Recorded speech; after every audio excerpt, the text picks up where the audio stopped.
In this guide, we're going over all locations and places here in Locked 2 in Roblox. Before we do get into this guide, make sure to like the video and subscribe to the channel with all notifications on. It really does help the channel and it lets us know that you want more content like this. We'd greatly appreciate it. And if at any point throughout this guide you had any questions, just ask them down in the comment section below and we could help you out further. I'm going to be doing my best to reply to every single comment down there. Now first, obviously you're going to have the spawn area, just like so. This is the main area that you're going to spawn in. There's nothing really important in here. You can walk right out of here. The next major thing, and if you just take a left, you can walk over towards it, is the gym. So go ahead and make your way into the gym. This is mostly just for visuals. It doesn't really have any real gameplay effects. Then we have the examination room, which is where you go in and you upgrade your character and change outfits. Then if you make your way down this way towards, right across from the spawn really, you have the locker room. Once again, this is just for visuals, nothing really important here. If you continue down though,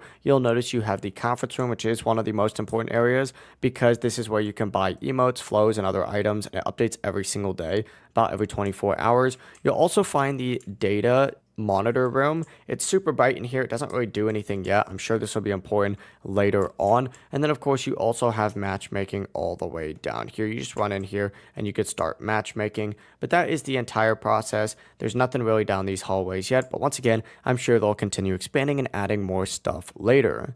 But that really is the entire process. These are all the locations here in Locked 2 in Roblox. If you guys had any questions, ask them down in the comment section below, and we could help you out further. I'm going to be doing my best to reply to every single comment down there. Before you do leave this guide, make sure to like the video and subscribe to the channel with all notifications on. It really does help us out and lets us know that you want more content like this. We'd greatly appreciate it. Have a great rest of your day, though. Peace.